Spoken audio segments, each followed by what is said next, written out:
Ali deu o gancho de soja. Eu acho que dá para falar de Brasil Agro, que acho que está exposta a isso, né?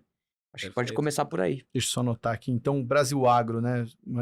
Investimento, 10 anos já com o investimento? Mais de 10 anos consecutivos. A gente investiu em 2013 e consecutivos, tá? A gente tem mais de 10 anos consecutivos. Daquela forma que a gente falou, consecutivos não quer dizer que a gente comprou um percentual e tem até hoje. A gente aumentou, já reduziu, aumentou, vai aumentando e reduzindo várias vezes, já rodou várias vezes, mas significa que nunca, na nossa visão, claro, o preço encontrou o valor justo, então a gente nunca vendeu a ultimação. Ou seja, ela esteve o tempo inteiro no nosso portfólio. Então, vamos ver também, dizer que eu assisti a entrevista com o Fernando, pois espetacular a entrevista, a gente, enfim, eu gosto muito da empresa e da gestão, a entrevista foi super, a gente obviamente acompanha, acontece, mas a maneira que foi comunicado, assim, foi muito boa, então parabéns a vocês, ao Fernando também, entrevista ótima. No caso, então, da Brasil Agro, a Brasil Agro então, a gente, há mais de 10 anos, é um investimento que ele vale toda aquela regra que a gente falou, mas eu tenho até a sorte, isso não vale para todas as empresas, que eu consigo resumir de uma maneira até bem simples a questão da Brasil Agro. Porque a Brasil Agro é uma empresa que ela existe aí, já vai aí para os seus 18 anos, né? Ela começou lá como um projeto e o que ela faz? Ela transforma terras, ou seja, ela compra a terra num determinado estágio de desenvolvimento, lá no início da Brasil Agro, um estágio até bastante inicial, lá muita terra do Cerrado, enfim. E fazia todo um desenvolvimento, e a terra ela tem uma característica que talvez alguns conheçam, outros não, mas é o único ativo que eu conheço que tem essa característica. Aliás, se tiver outros que vocês conheçam, por favor, me falem. É um ativo que ele se valoriza com o uso. Que é uma coisa, assim, realmente a terra é o único que eu conheço. Não conheço outro ativo que se valoriza com o uso. Então, a transformação da terra tem toda uma parte de investimento lá, de ajustar a terra, tal, de fertilização, equilíbrio da terra, mas tem uma parte que é simplesmente temporal, realmente. Você fica lá plantando por um tempo e conforme você tem mais matéria orgânica, acúmula equilíbrio da terra, ela ganha produtividade e estabilidade, ou seja, a produção esperada dela é maior, mas não só é maior, ela é mais estável. O que significa? Se você tiver uma quebra de safra, a quebra de safra da terra madura, ela é menos forte do que a quebra numa terra mais nova, né? Menos madura. E a Brasil Agro faz isso, transforma a terra e aí depois vende essa terra. Ela faz isso já há 18 anos, então tem muitos projetos já feitos de compra, investimentos. Assim, os retornos, assim, são dígitos duplos em todos eles, assim, assim, muito acima do custo de capital dela.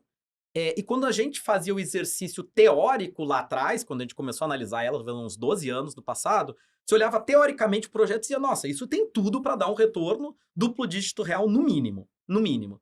E tem dado há 18 anos. Então, assim, é um retorno que é muito acima do custo de capital. Aí você diz assim, bom, uma empresa que nem essa deveria negociar acima do valor de book, né, do valor de livro. Para quem está mais familiarizado com finanças, uma empresa, teoricamente, que retorna o seu custo de capital, deveria valer o seu valor de livro. Se ela retorna consistentemente bem acima do custo de capital dela, ela deveria valer.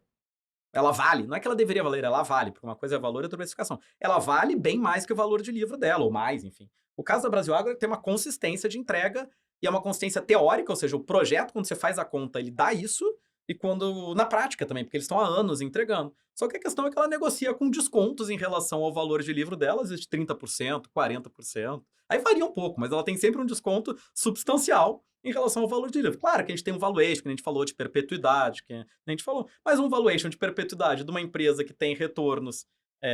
A gente nunca fala o nosso valuation, né, mas tem uma coisa que dá para inferir, né? Mas se a gente faz o valuation de uma empresa que tem retornos acima do custo de capital, provável que o nosso valuation vai estar acima do valor de livro dela.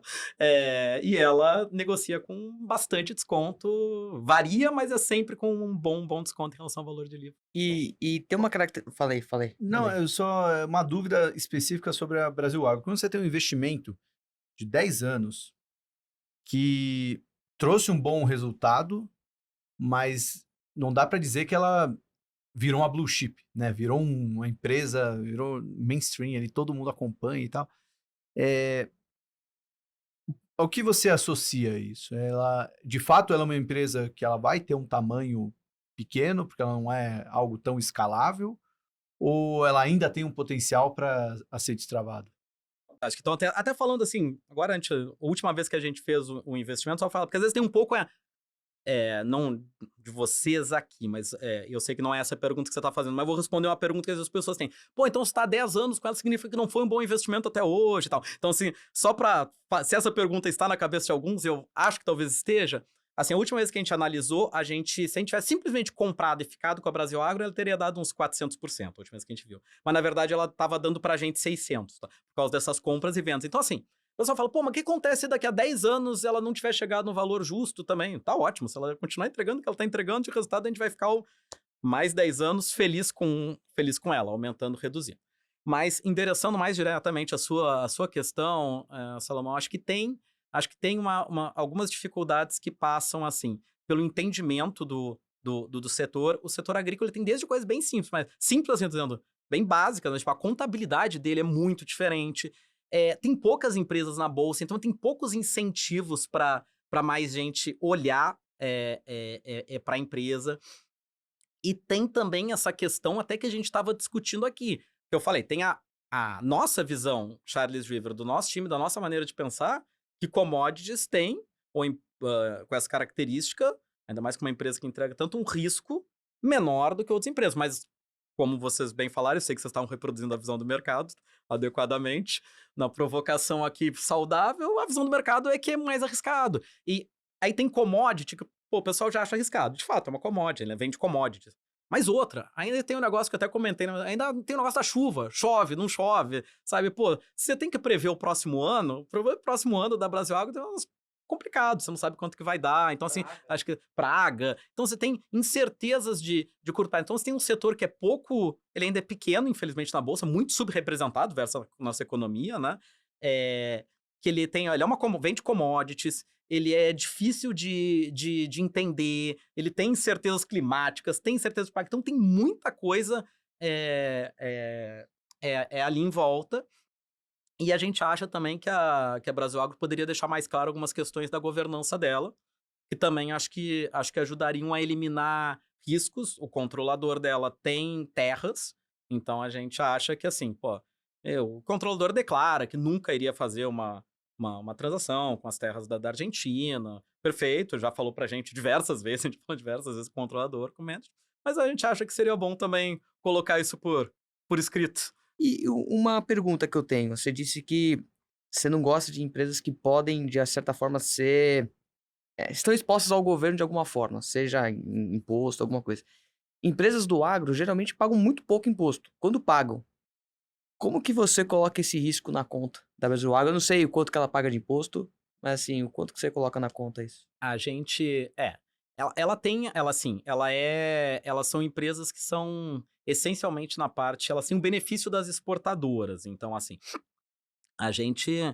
E taxar a exportação é um risco, mas é uma atividade que é feita geralmente em países, assim, com uma economia muito desequilibrada.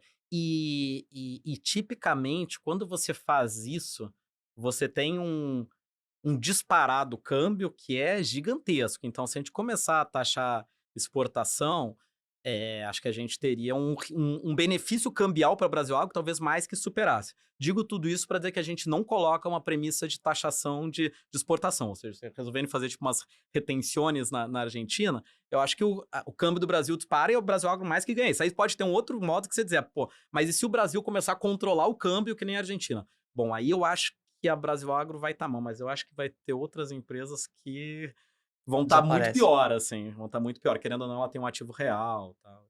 E sem contar que, assim, a gente sabe também, é um fato que o agro do Brasil tem uma força política não desprezível. Mas nesse caso é uma força política muito pro bem, porque taxar a exportação realmente seria bem absurdo.